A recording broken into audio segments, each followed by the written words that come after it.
એક સમય હતો જ્યારે મોબાઈલ ફોનમાં 1 GB ડેટા પણ આખા મહિના માટે પૂરતો ગણાતો. મને તો બરાબર યાદ છે, દરેક ફોન કોલ કરતા પહેલા બેલેન્સ ચેક કરવાની આદત હતી. અને રાત્રે યુટ્યુબ જોતા પહેલા 10 વાર વિચારવું પડતું કે ડેટા પૂરો તો નહીં થઈ જાય ને. હા, બિલકુલ. બજારમાં ફક્ત 2-3 મોટા ખેલાડીઓ હતા અને આપણી પાસે એટલે કે ગ્રાહકો પાસે વધુ વિકલ્પો જ નહોતા. આજે આપણે એ જ સમયની વાત કરીશું અને જોઈશું કે કેવી રીતે એક વિચારે આખી રમત જ બદલી નાખી. બિલકુલ. અને આ ચર્ચાનો હેતુ ફક્ત એક કંપનીની સફળતાની ગાથા કહેવાનો નથી. એ તો હવે બધા જાણે છે. આપણો હેતુ છે એની પાછળ રહેલી રણનીતિ, એની પાછળની ધીરજ અને એ દ્રષ્ટિને સમજવાનો જેણે આખી ઇન્ડસ્ટ્રીને હલાવી દીધી. આપણે એ સવાલોના જવાબ શોધીશું કે મોટા બજારમાં વર્ષોથી જામી ગયેલા ખેલાડીઓને કેવી રીતે પડકારી શકાય અને લાંબા ગાળાની શાંત તૈયારીનું ખરેખર શું મહત્વ હોય છે. ચાલો ત્યારે આને ઊંડાણપૂર્વક સમજીએ. જીઓ પહેલાનો સમય એ ખરેખર મર્યાદિત વિકલ્પોનો યુગ હતો. મોબાઈલ રિચાર્જ કરાવવું એ આમ તો ઘરના બજેટમાં એક મોટો ખર્ચ ગણાતો. સાચી વાત છે. લોકો 1 GB ડેટા માટે પણ 100 વાર વિચારતા અને કોલિંગ મિનિટ્સ તો બચાવીને વાપરતા. જાણે ટેકનોલોજી તો હતી, પણ તેનો મુક્તપણે ઉપયોગ કરવાની આઝાદી નહોતી. અને તમે જે આ મર્યાદિત વિકલ્પો શબ્દ વાપર્યો ને, એ બહુ જ મહત્વનો છે. એ સમયે બજારની સ્થિતિ એવી હતી કે એરટેલ અને વોડાફોન જેવા મોટા નામોનું સંપૂર્ણ વર્ચસ્વ હતું. અર્થશાસ્ત્રની ભાષામાં આને ઓલિગોપોલી કહેવાય છે. ઓલિગોપોલી. હા, જ્યાં 2-3 કંપનીઓનું જ રાજ હોય. આનાથી થાય શું કે સ્પર્ધા લગભગ ખતમ થઈ જાય છે. અને જ્યારે સ્પર્ધા ન હોય ત્યારે નવીનતા અટકી જાય છે. અને ગ્રાહકોને નુકસાન થાય? એકદમ. ગ્રાહકોને શ્રેષ્ઠ સેવા કે કિંમત મળતી નથી. તેઓ ઊંચા દર ચૂકવવા માટે એક રીતે મજબૂર હતા. એટલે કે ગ્રાહક પાસે કોઈ છૂટકો જ નહોતો. જે મળે એ સ્વીકારવું પડતું હતું. એ ઇન્ફ્રાસ્ટ્રક્ચર આધારિત ઉદ્યોગ માનવામાં આવતો હતો. મતલબ કે તેમાં પ્રવેશવા માટે હજારો કરોડનું રોકાણ, દેશભરમાં ટાવર લગાવવા, લાયસન્સ લેવા, આ બધું એટલું જ જટિલ અને ખર્ચાળ હતું કે કોઈ નવો ખેલાડી બજારમાં આવવાનું વિચારી પણ નહોતો શકતો. એક એવો કિલ્લો હતો જેના દરવાજા બહારથી બંધ દેખાતા હતા. અને આવા જ અશક્ય લાગતા માહોલમાં એક વ્યક્તિએ અલગ રીતે વિચાર્યું. મુકેશ અંબાણીએ. તેમણે બજારમાં લડવા માટે નહીં, પણ આખી સિસ્ટમને બદલવા માટે પ્રવેશ કર્યો. તેમનો હેતુ સ્પષ્ટ હતો. જે તેમના નજીકના લોકો કહે છે, હું રડવા નહીં, સિસ્ટમ બદલવા આવ્યો છું. આ વિચાર જ ક્રાંતિકારી છે. હા, કારણ કે તે સ્પર્ધા વિશે નહોતો, તે પરિવર્તન વિશે હતો. અને એ વિચારની પાછળ એક ખૂબ જ શક્તિશાળી દૃષ્ટિ હતી. તેમણે કહ્યું કે ઇન્ટરનેટ સુવિધા નહીં, હક બનવો જોઈએ. સુવિધા નહીં, હક. આ વાક્યનું વિશ્લેષણ કરીએ ને તો કોઈ પ્રોડક્ટને સુવિધા એટલે કે લક્ઝરીમાંથી હક એટલે કે રાઇટ તરીકે રજૂ કરવું એ માર્કેટિંગ અને વ્યૂહરચનાની દ્રષ્ટિએ ખૂબ જ શક્તિશાળી પગલું છે. કેવી રીતે? જુઓ, સુવિધા માટે તમે પૈસા ચૂકવો છો, પણ હક માટે તમે લડો છો. આનાથી ગ્રાહક સીધો જ ભાવનાત્મક રીતે એ વિચાર સાથે જોડાઈ જાય છે. એવું લાગે છે કે આ કંપની માત્ર વ્યાપાર નથી કરી રહી, પણ એક સામાજિક પરિવર્તન લાવી રહી છે. પણ એ સમયે લોકો આ વાત માનવા તૈયાર નહોતા, ખરું ને? ચારે બાજુ એક જ ચર્ચા હતી કે આ તો પાગલપન છે. બિલકુલ. મોટાભાગના નિષ્ણાતો પણ કહેતા હતા કે ટેલિકોમ માર્કેટમાં પ્રવેશ અશક્ય છે. અને એરટેલ જેવા દિગ્ગજને કોણ હરાવી શકે? એકદમ. અને એ શંકાઓ ખોટી પણ નહોતી. કારણ કે આ વિચારને વાસ્તવિકતામાં બદલવો એ સૌથી મોટો પડકાર હતો. સ્થાપિત કંપનીઓ પાસે વર્ષોનો અનુભવ, વિશાળ નેટવર્ક અને કરોડો ગ્રાહકો હતા. તેમની સામે ટકી રહેવું જ મોટી વાત હતી. તેમને હરાવવાની વાત તો દૂર રહી. પણ અહીંયાથી જ આખી વાર્તા એક રસપ્રદ વળાંક લે છે. અહીંયા વાત ખરેખર રસપ્રદ બને છે. અંબાણીએ આ બધી વાતો, આ બધી શંકાઓ પર ધ્યાન જ ના આપ્યું. તેમણે જાહેરાતો કે શોરબકોર વિના પડદા પાછળ રહીને 6 વર્ષ સુધી શાંતિથી તૈયારી કરી. 6 વર્ષ? હા, આ 6 વર્ષ દરમિયાન કોઈ મોટી જાહેરાત નહીં, કોઈ ચર્ચા નહીં, ફક્ત કામ પર ફોકસ. અને આ 6 વર્ષની શાંતિ એ જ એમની સૌથી મોટી વ્યૂહરચના હતી. અચ્છા. આ સમયગાળામાં તેમણે શું કર્યું? તેમણે લગભગ 2.5 lakh kilometre fibre optic cable પાથર્યા. 2.5 લાખ કિલોમીટર? હા, એટલા કે પૃથ્વીના 6 ચક્કર લાગી જાય. જ્યારે બીજા લોકો 2G અને 3Gના ટાવર ગણતા હતા, ત્યારે જીઓ દેશના ખૂણે-ખૂણામાં 4Gનો ડિજિટલ હાઇવે બનાવી રહ્યો હતો. તેમણે માત્ર ટાવર નહોતા ઊભા કર્યા, તેમણે ભવિષ્યનું ડિજિટલ ઇન્ફ્રાસ્ટ્રક્ચર બનાવ્યું. 6 વર્ષ સુધી આટલા મોટા પાયે કામ કરવું અને કોઈને ગંધ પણ ના આવવા દેવી, આ તો કોઈ લશ્કરી ઓપરેશન જેવું લાગે છે. પણ આટલી ગુપ્તતા શા માટે જરૂરી હતી? જો આ 6 વર્ષની શાંતિ એક મનોવૈજ્ઞાનિક યુદ્ધ પણ હતું.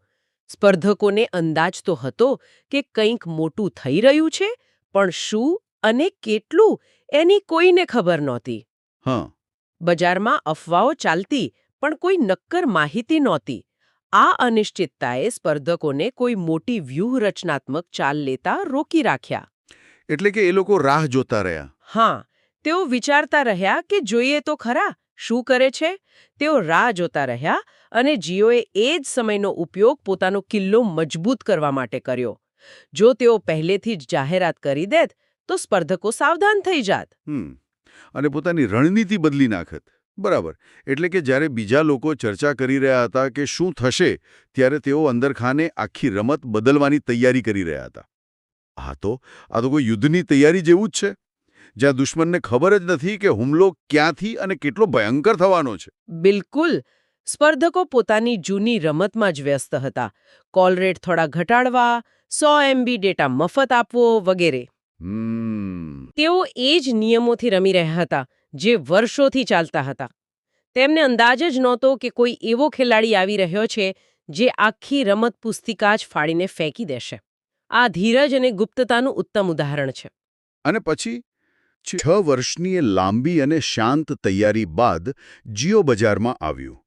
અને જે રીતે આવ્યું, તેણે બધાને હચમચાવી દીધા. તેમની ઓફર ક્રાંતિકારી હતી.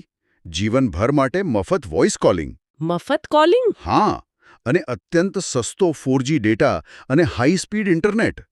જે ડેટા માટે લોકો સેંકડો રૂપિયા ખર્ચતા હતા, તે લગભગ મફતના ભાવે મળવા લાગ્યો. મને હજી યાદ છે જીઓ સિમ માટે કેવી લાંબી લાઈનો લાગતી હતી. બધે જ. બજારની પ્રતિક્રિયા જોવા જેવી હતી. લોકો આશ્ચર્યચકિત થઈ ગયા. એરટેલ, વોડાફોન જેવી વર્ષોથી રાજ કરતી કંપનીઓને એટલો મોટો ઝટકો લાગ્યો કે તેઓ સમજી જ ન શક્યા કે આનો જવાબ કેવી રીતે આપવો. એમની રમત જ ખતમ થઈ ગઈ. હા, તેમની વર્ષો જૂની રમત, જે કોલિંગ અને ડેટાના દર પર આધારિત હતી, તે રાતોરાત ખતમ થવા લાગી. અને બિઝનેસની ભાષામાં ડિસરપ્શન કહેવાય છે. તો આ ડિસરપ્શનને થોડું વધુ સરળ રીતે સમજાવી શકશો? શું તે માત્ર કિંમત ઓછી કરવા વિશે હતું? કારણ કે એવું લાગે છે કે તેમણે બધું સસ્તું કરી દીધું. ના, આ તેનાથી ઘણું વધારે હતું. અને આ જ આખી વ્યૂહરચનાનો સૌથી સુંદર ભાગ છે. અચ્છા. એવું સમજો કે બજારમાં બધા ટેક્સીવાળા કિલોમીટરના હિસાબે પૈસા લેતા હતા. જી. જીઓ આવ્યું અને કહ્યું, અમારી ગાડીમાં બેસવાનો કોઈ ચાર્જ નથી. તમે આખો દિવસ ફરો. અમે તો બસ ગાડીમાં ચાલતા મ્યુઝિકના પૈસા લઈશું, એ પણ નજીવા દરે. વાહ. આ ડિસરપ્શન હતું. લડાઈ મુસાફરીના ભાડામાંથી હટીને મનોરંજન પર આવી ગઈ. જૂની કંપનીઓ વોઇસ કોલને સોનાના ઈંડા આપતી મરઘી સમજતી હતી. જીઓએ કહ્યું કે ઈંડું નહીં, આખી મરઘી જ મફત છે. કારણ કે અસલી કમાણી તો દાણા વેચવામાં છે, જે અહીં ડેટા હતો. તેમણે આવકના મુખ્ય સ્ત્રોતને શૂન્ય કરી દીધો, જેની સામે લડવું સ્પર્ધકો માટે લગભગ અશક્ય હતું. વાહ, આ તો આખી વિચારસરણી જ બદલી નાખી. તેમણે કહ્યું કે વોઇસ તો માત્ર ડેટા પાઇપ પર ચાલતી એક એપ્લિકેશન છે. આ વિચારે સ્પર્ધાના નિયમો જ બદલી નાખ્યા. બરાબર. હવે લડાઈ કોલ રેટ પર નહીં પણ ડેટાની સ્પીડ અને કિંમત પર આવી ગઈ, જ્યાં જીઓ પહેલેથી જ 6 વર્ષની તૈયારી કરીને બેઠું હતું. બરાબર. હવે તેઓ પોતાના બનાવેલા મેદાન પર રમી રહ્યા હતા, પોતાના બનાવેલા નિયમોથી. અને બીજા ખેલાડીઓને એ મેદાન અને નિયમો સમજવામાં જ ઘણો સમય લાગી ગયો. આ બધું સાંભળીને એવું લાગે કે આ તો પૈસાનો ખેલ હતો. જેની પાસે આટલા પૈસા હોય એ તો કંઈ પણ કરી શકે. શું આ વાત એટલી જ સીધી સાદી છે? ના, એ જ સૌથી મોટી ગેરસમજ છે. જો ફક્ત પૈસાથી સફળતા મળતી હોત તો દુનિયાની ઘણી મોટી અને ધનિક કંપનીઓ ક્યારેય નિષ્ફળ ન જાત. સાચી વાત. પૈસા એક મહત્વનું પાસું હતું. તે એન્જિનનું બળતણ હતું. પણ એન્જિન નહોતું. એન્જિન તો વ્યૂહરચના અને માનસિકતા હતા. જીત પાછળના સાચા કારણો અલગ હતા. તો સ્પષ્ટ છે કે આ ફક્ત સસ્તા ડેટાની વાત નહોતી. પડદા પાછળ બીજા કયા પરિબળો કામ કરી રહ્યા હતા જેણે આ જીતને શક્ય બનાવી? આમ તો 3 મુખ્ય પરિબળો હતા. પહેલું ધીરજ, પણ આ માત્ર રાહ જોવાની ધીરજ નહોતી, આ વ્યૂહાત્મક ધીરજ હતી. વ્યૂહાત્મક ધીરજ. હા, એટલે કે યોગ્ય સમય આવે ત્યાં સુધી ચૂપચાપ તૈયારી કરવાની ક્ષમતા. બીજું, લાંબા ગાળાની દ્રષ્ટિ. તેમને આગામી ક્વાર્ટરના નફા વિશે નહીં, પરંતુ આગામી દાયકાના ડિજિટલ ભારતના ભવિષ્ય વિશે વિચાર્યો. અને ત્રીજું, સૌથી મહત્વનું, નિયમો તોડવાની માનસિકતા. એવો મજબૂત વિશ્વાસ કે હું અલગ કરી શકું છું અને વર્ષોથી ચાલતા સ્થાપિત નિયમોને તોડી શકું છું. પણ એક મિનિટ, 6 વર્ષ સુધી અબજો રૂપિયાનું રોકાણ કરવું અને કોઈ આવક ન મેળવવી, આ તો પાગલપણ જેવું લાગે છે. શું આ વ્યૂહરચના કોઈ સામાન્ય બિઝનેસ માટે શક્ય છે કે પછી આ ફક્ત અંબાણી જેવા લોકો જ કરી શકે? તમારો સવાલ બિલકુલ યોગ્ય છે. આટલા મોટા સ્કેલ પર આવું કરવું દરેક માટે શક્ય નથી. પણ અહીં શીખ સ્કેલની નથી, સિદ્ધાંતની છે. આ વાર્તા ફક્ત ટેલિકોમ ઉદ્યોગ પૂરતી મર્યાદિત નથી. તે દર્શાવે છે કે જો તમારી પાસે લાંબા ગાળાની દ્રષ્ટિ હોય, પડદા પાછળ મજબૂત તૈયારી હોય અને બજારના નિયમો બદલવાની હિંમત હોય, તો તમે કોઈપણ ક્ષેત્રમાં સ્થાપિત ખેલાડીઓને પડકારી શકો છો. ભલે સંસાધનો ઓછા હોય. ઓછા સંસાધનો હોય, પણ જો તમારી વ્યૂહરચના અલગ હોય, તો તમે જીતી શકો છો. આ વાર્તામાંથી આપણે આપણા જીવન માટે, આપણા કામ માટે શું શીખી શકીએ? મને લાગે છે કે અહીં સૌથી મોટી શીખ એ છે કે મોટા ખેલાડીઓથી ડરવાની જરૂર નથી. સાચી વાત. ભલે કોઈ ક્ષેત્રમાં વર્ષોથી કોઈનું રાજ હોય, તેનો અર્થ એ નથી કે તેને હરાવી ન શકાય. સાચી વાત. અને બીજી શીખ એ છે કે અવાજ કરવા કરતાં તૈયારી મોટી રાખવી જોઈએ. દુનિયાને બતાવવા માટે શોરબકોર કરવા કરતાં શાંતિથી પોતાનું કામ મજબૂત કરવું વધારે જરૂરી છે. સફળતા રાતોરાત નથી મળતી. બિલકુલ. જીઓના કિસ્સામાં જે સફળતા લોકોને એક રાતમાં દેખાઈ, તેની પાછળ 6 વર્ષની સખત મહેનત અને શાંત તૈયારી હતી. અને ત્રીજી શીખ, જે મને ખૂબ પ્રેરણા આપે છે આજે, ભલે પરિસ્થિતિ મુશ્કેલ લાગે, પણ તૈયારી ચાલુ રાખવી જોઈએ. હા. કદાચ આજે પરિણામ ન દેખાય, પણ જો પાયો મજબૂત હશે, તો ઇમારત ચોક્કસ ઊભી થશે. અને છેલ્લે, રમત જીતવા માટે કેટલીકવાર નિયમોનું પાલન કરવું નહીં, પણ નિયમો બદલવા પડે છે. હવે ત્યારે નિયમ બદલાય છે. વાહ. અને આ ફક્ત બિઝનેસ માટે જ નહીં, પણ જીવનના દરેક ક્ષેત્ર માટે સાચું છે. પછી તે કારકિર્દી હોય, સંબંધો હોય કે વ્યક્તિગત વિકાસ. જ્યારે તમે જૂની રીતે વિચારવાનું બંધ કરીને નવી રીતે કામ કરવાનું શરૂ કરો છો, ત્યારે તમે પોતે જ એક નવા નિયમ બની જાઓ છો. આ ચર્ચાના અંતે એક વિચારવા જેવી વાત છે. આજે જો કોઈ કહે કે તું આ કામ નથી કરી શકતો અથવા આ ક્ષેત્રમાં તો પહેલાથી જ મોટા લોકો બેઠા છે, તારું શું થશે?